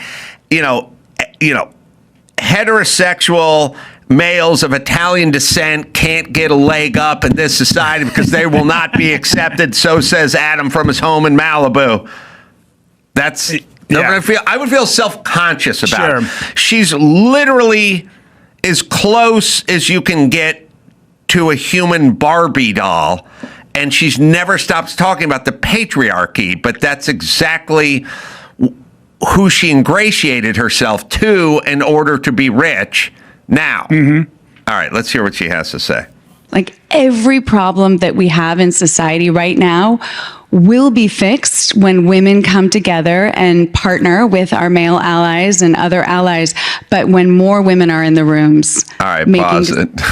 Listen, this horse shit is what got us in this place in the first place. Yeah. LA is all women. It's basically run by women, and it's a fucking shit show because it's run exclusively by women who have a lot of thoughts but don't really have any actions. And their heart goes out to everybody who wants to stab you on a light rail. Yeah. So the notion that we're going to solve all these problems, I mean, I don't know. I guess you could go, here's what I would say. If you took most cities that were run by women and had a sort of majority female city council, St. Paul, Minnesota, and tried to measure them and their success by, potholes and test scores at schools, crime and whatever, I do not think you'd have any better results, and I think it would be worse. But go ahead, Jennifer. Changing the status quo and transforming not just our culture, but our society and our economy. I'll give you one example. Look at Silicon Valley. Had more women been early on in those companies or at the tables of power making decisions, I don't think we would have so much or have allowed. All right, hold on. We wouldn't have any of it because it wouldn't exist because you bitches didn't think of it. So no, we'd have nothing. Yeah, is what we'd have. But I'm sure there are plenty of chicks floating around back then. And no, you guys aren't inherently better. I'm starting to think you're more violent than men, judging from what I've seen on the internet. Yeah, wait till we get to the news. And your decision making is for shit because you're emotional. All right, keep playing it. Have so much or have allowed for so much sort of bigotry, racism, misogyny, and hate online. Hate. I don't think that we would have the anonymity of it. I think that there would have been ooh, that's unkind. That's not okay. You can't make money off of that, about dividing people, misinforming people, belittling people, bullying people. I mean, again, think about who's the victims online more often than not. It's women, LGBTQ+, marginalized communities, women of color. She was created in some sort of factory. A lab. And I really do think, weirdly, that her and Gavin Newsom don't even exist. They were just put here to try to get me to kill myself. Like somebody went, hey, Adam, what state you living in? This state. All right, let's hear what the two people that are running your state have to say. And I just go, are you fucking high? Literally, there's nothing she says that I would agree with. No. I bet she wants ketchup on her hot dog. Like I don't, if she said to me, I like a Chicagoan style, I'd go, of course. oh, yeah, that's weird because I like it that way. She was built in a factory. And also, it is perfect because I'm telling everyone this styrofoam packing peanuts world, like we're eating it right out of the box. There's nothing. These are empty calories. First off, you're wrong. Secondly, what's your plan, bitch? Thirdly, none of it's ever going to work. I bet she eats hot dogs the same way that Jacob Fry, mayor of Minneapolis, eats Indian food. With that disdain look on his face, like, oh, get me the hell out of here. Why do I have to hang out with these people? I know I get votes from them, but I'll sit and eat this and try to at least somewhat kind of muster up a smile. I guess we'd have to go to Harvey Weinstein to figure out how she eats those hot dogs. Jesus Christ. Ugh. Sad. And also, by the way, listen. You can say all you want about the pee-whipped guy who's running the state into the ground, which is Gavin Newsom. I don't know a guy who does not weigh in to different extents the wishes of the woman they're married to or living with. You take like sort of COVID. You know my stance on COVID. I didn't give a fuck about COVID, but I had a daughter and a wife that did. And so when I would come home at night, I'd just fucking kick my shoes off downstairs because I didn't want to deal with their shit. Now they're 100% wrong, but you're factored in. You know what I mean? If your significant other hates cigarette smoke, you don't sit in the living room and smoke. You smoke, you go out to the fucking patio and you crouch down behind the fucking barbecue like an animal and you smoke like a raccoon smokes out in the fucking yard, and then you drink a little Lavorse and you come back into the house, right? That's what guys do. So, meaning there's no way Newsom can be married to this fucking crackpot and not have some of her retardism bleed into his world. And if he ever tried to make a proclamation that was somewhere near practical or had to do with discipline or like going, I'm sorry, you're 17-year-old and you stabbed someone, we're going to prosecute you as an adult. He couldn't do all that shit and go home and get his dick sucked at the end of the night. Yeah. So she is polluting his fucking world, which is already fucked up. Every dude just wants peace. That's all we right. want. That's all we want is That's some right. sort of, it doesn't matter how we get it. Doesn't matter if it could be at a Metallica concert. It could be at work. It could be at home with kids, whatever it is. Whatever it is I need to tell you so that you can just stop and be normal and I can enjoy the rest of my day. That is what we go for. So yeah, every now and again, you got to kind of toe the line with these people.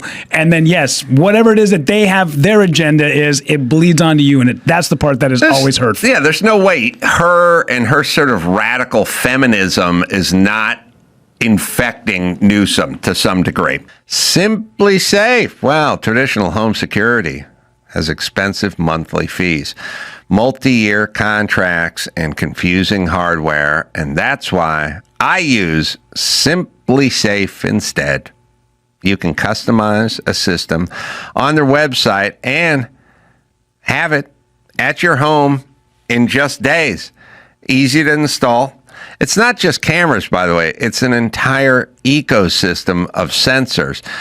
And no lock-ins or hidden cancellation fees. Simply Safe earns your business by keeping you safe, not trapping you in a contract. As two eyes in Simply Safe, by the way. And they were named America's best customer service by Newsweek. It is Simply Safe. Right, Dawson? We want you to experience the same peace of mind we do, which is why we partnered with Simply Safe to offer an exclusive discount for our listeners. Right now, you can get 50% off your new system by visiting simplysafe.com/Adam. That's half off at simplysafe.com/Adam. There's no safe like Simply Safe. Rosetta Stone. Wow. Getting ready for spring. Maybe a little summer travel. Imagine showing up to another part of the world and being able to order food and connect with locals, like a local. Rosetta Stone, well, they've been the trusted leader in language learning for over 30 years. Their immersive, intuitive method helps you naturally absorb your new language. I'm a busy guy, and it's nice, and it's easy. And you can fit it into your schedule. I can get my lessons into my schedule. And if I'm touring around, I take them with me. And the True Accent feature helps you make sure your pronunciation is correct so you don't sound like a doofus. It's Rosetta Stone, right, Dawson? Ready to start learning a new language this spring? Visit rosettastone.com/Adam today to explore Rosetta Stone and choose the language that's right for you. Go to rosettastone.com/Adam now and begin your language learning journey. All right, let's do some news. Let's do it. Well, a 29-year-old man has been arrested on 2 felony arson charges for torching the warehouse operated by consumer goods company Kimberly-Clark in Ontario, California. He actually filmed himself after he lit this fire. Did you see any of this? No. Oh, this is wild. Yeah. It's just a huge warehouse? Huge warehouse that this dude lit on fire. He was screaming about, one of the things that he yells is, all you had to do was pay us enough to live. He works at the warehouse. Uh-huh. And he started the roll of toilet paper? He starts a couple of these pallets that are filled with paper goods on fire. It's pretty insane that one guy with a $2 lighter and a little wherewithal could take out an entire 100,000 square foot facility. You know, we may not get paid enough to fucking live, but these bitches dirt cheap. All you had to do was pay us enough to live.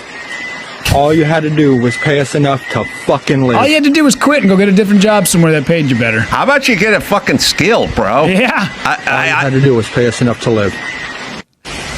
Listen, any male, especially without a bad back and under the age of 40, is about a year and a half away from an actual skill.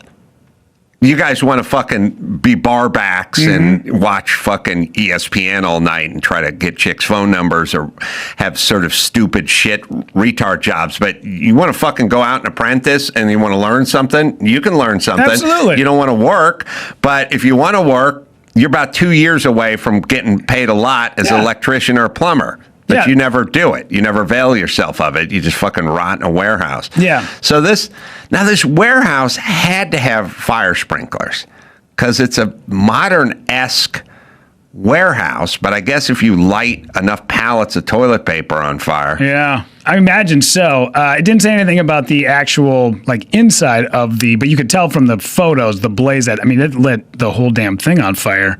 Is it like 100,000 square feet? I mean, that thing was a huge facility. It didn't say in the news report. I didn't see it. Oh, you know what? Never mind. Actually, it's buried here. Intentionally setting fire that engulfed the nearly 1.2 million square foot building. Whoa.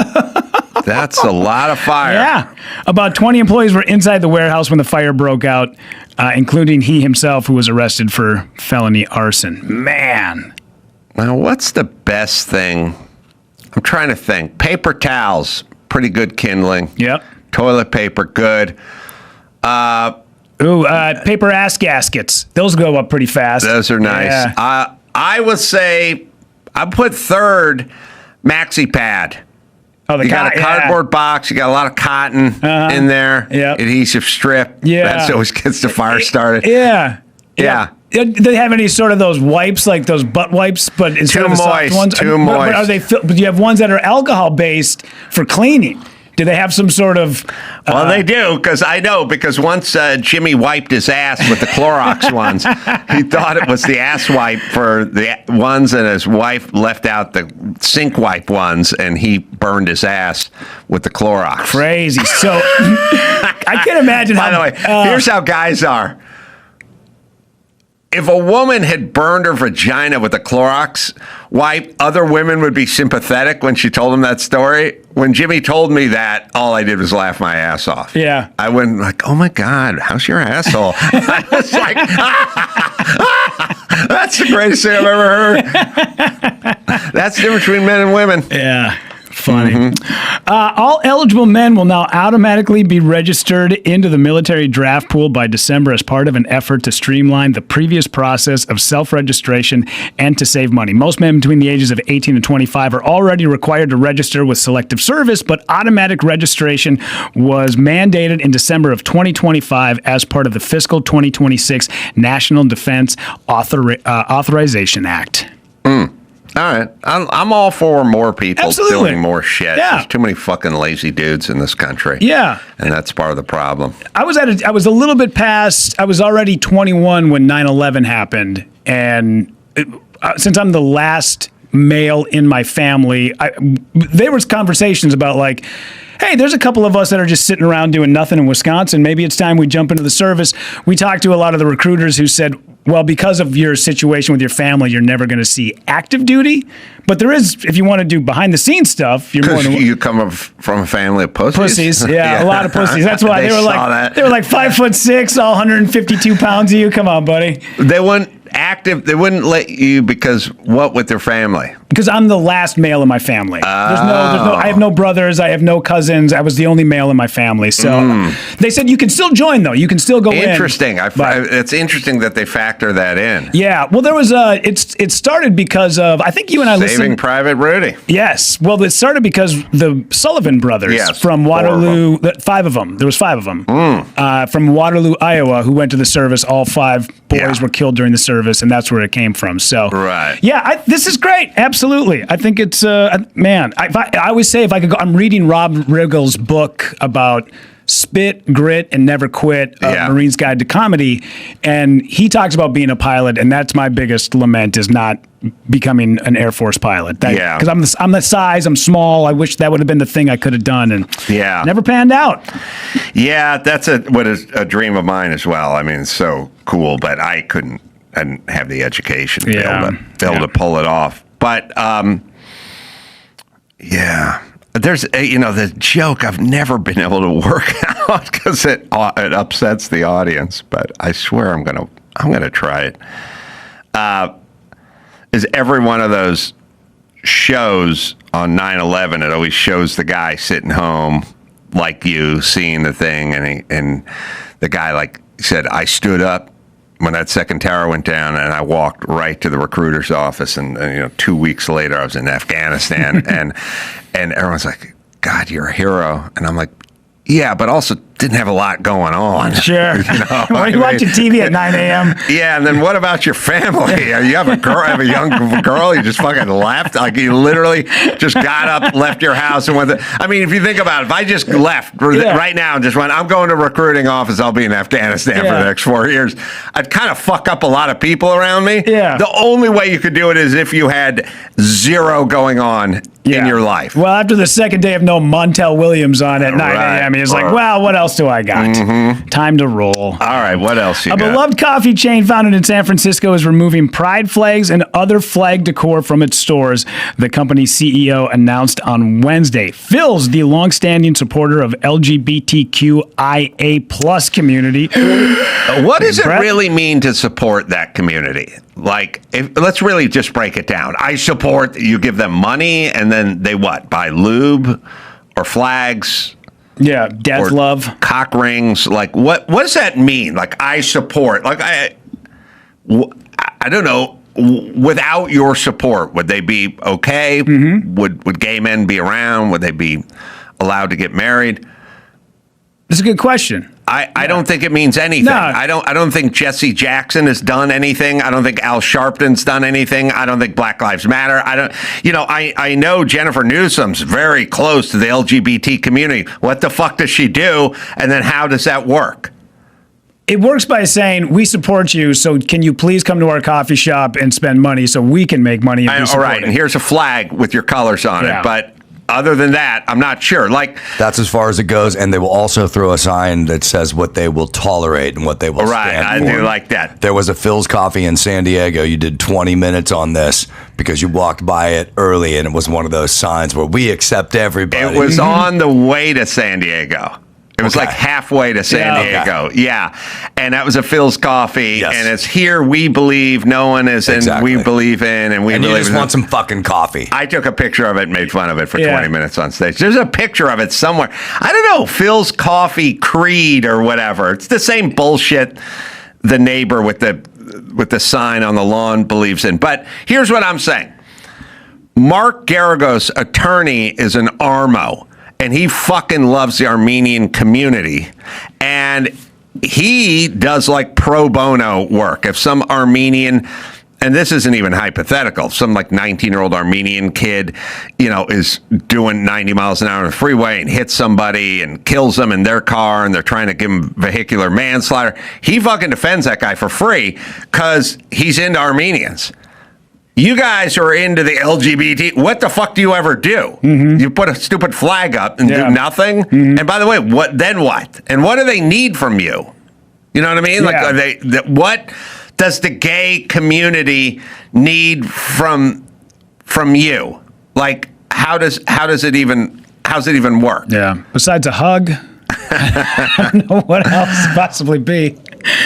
Well. Yeah. Anyway, there feels Creed. It's fucking retarded. Well, what's funny is the workers of this particular franchise came back and they're starting to revolt a little bit. And basically, all he said was, "Listen, we're taking down the flags because we can still stand by you, and we just don't have to." Put your sort of decor and put your stuff in the window. And also there's other people who might not be into it that, hey man, we're not here to like make a statement. We're here to sell coffee. So we'll support you, but we also want other people who don't believe the things that you believe to be able to come in and enjoy our product as well. And he's taking a lot of heat for it. I should talk to Dave Rubin because he's gay and he could tell me what Phil's Coffee's doing for him or what the gay community or what Jennifer Newsom is doing. All those who stand by this, what the fuck are they doing? We're living in such a fakakta world now. Sorry. Yeah. What else you got? All right. So speaking of, I mentioned this earlier, but there is a wild video captured when two women brawling across the top of a coffin after realizing they had both been dating the dead man laying This inside. can't be in this country. This is an out of country man thing. You hit the nail on the head. I always know an out of country. Yeah. I know an out of country clip, and I don't know why. And by the way, it looks to be sort of Hispanic women, but also semi-white women. I don't know. You could go, well, of course, but I live in L.A. I can go out and see Mexican chicks fighting all day long who are from here, and I could film them, and that'd be from here. But this feels out of country. But anyway, here we go. They're literally pushing the lid back and forth. Yeah. It looks like somebody's got her by the hair. That one woman, somebody grabs her by the hair. Women be fighting. Yeah. They have trouble with impulse control. I've found. Man, you talk about bucket list stuff. I got one postpartum, what do you call it? Posthumous bucket list item. And that is two chicks fighting over my coffin. How amazing would that be? Just a lover of all. And these two ladies just fighting. Because what's the matter now? The guy's already dead. Why do you care? But they weren't going to give it up. And you are right. Veracruz and Mexico is where this happened. Yeah. I don't, let me tell you guys something. Pause it for a second. You can do a lot of out-of-country math by tile work and color palettes and pictures hanging on the wall. Not by what's in the pictures, just pictures. Yeah. There is a calculus that is very tile-centric for me. where you can kind of tell where the place is based on the tile, which people go, well, you fucking live in LA. There's fucking tile, all kinds of tile all over the place. And I don't know why, but there's a little bit of a tile tell. Yeah. You mean like year-wise? So that tile that I was looking at was from like 1987. I don't know. Yeah, but I can go to 1,000 shops in Glendale and have outdated tile. Okay. I am just saying, much like the fireman retired calculation, when you look at something, you can go, what's the behavior? Yeah. We're fighting in a funeral home. You go, okay, that feels a little non-white, and it feels a little like United States. But then you go, but there are plenty of people from plenty of places in the United States. And then you go, okay. And then it's a combination of tile, palette, decor. The palette, mean the color, like the wall behind it like is avocado. a weird green. Yeah. It's maybe even brighter than avocado. Mexico is all fucked up with their color palettes. Purples. They like colors like 9-year-olds like their colors. You know, they'll paint the fascia orange on the side of their house and shit because their culture's juvenile. Yeah. Their music is really loud and juvenile. It's basically a culture where no one can study because it's too much fucking shit flying at you all the time. Yeah. It's a sort of piñata, loud. You all you have to do is, you could skim through 100 TV stations. You land on one Mexican one. You go, I know exactly what this is. Because it's all made to distract, and it's all made for 9-year-olds, essentially. Yeah. That's why they have no space program. That's why they don't make a car. It's a completely different thing than Germany. Sure. Germany has a completely different color palette, completely different tile, different grout situation. They lean toward an unsanded grout. Yeah, the Mexicans do. Also, they'll put it down with a sponge trowel, whereas the other ones will put it down with a notch trowel. Obviously. So there's a lot of grout-based, tile-based. Yeah. You can show me a picture and tell me the activity, and I will sort of I will tell you if it's abroad or not. And this thing felt foreign. I just saw a picture of it. I didn't hear any sound or anything. I didn't read anything about it. It just felt foreign. Well, the stand that the coffin is on also looks like it is just some barbed wire, not barbed wire, but it almost looks like rebar that has just been literally just kind of like made into a stand that they put the coffin on. Well, let me tell you this. You tapped into something. I didn't really notice that part of it. It looked a little more official to me than the rebar stand. Yeah, I don't know. But I can tell you, let me tell you guys this. The number one tell for this is not in America is the prison with the rebar for the bars. Yeah, like Columbia. When you go to when you see any of those things that show all the gangbangers with their face tattoos and their underpants sitting by it, it's all rebar. It's all rebar. It's 100% rebar. Yeah. All third world nations build their prisons. They build the bars are rebar. Our bars probably cost $20,000 a lineal foot to install. They're all machined and stainless steel and everything. In Guatemala, they build the prison out of concrete and rebar, and then at some point someone goes, well, what are we going to build the cage part out of for the gangbangers? They go, we got extra rebar. And they go, well, that's not a prison cell. They go, weld the fucking rebar together. You think they're going to chew through it? Yeah. They're not going anywhere. Sure. Yeah. What's their grout situation looking like to you? They're definitely unsanded, right? They want to make it as uncomfortable as possible. They're not a silicone grout-based society. I'll leave it at that. I'll leave it at that. I don't want to attack the good people of Guatemala. Whenever you see rebar, by the way, saddest, rebar at the zoo. When you see rebar holding that line in, that is some third world shit right there. We got official bars for everything, and our rebar only goes in concrete. Yeah.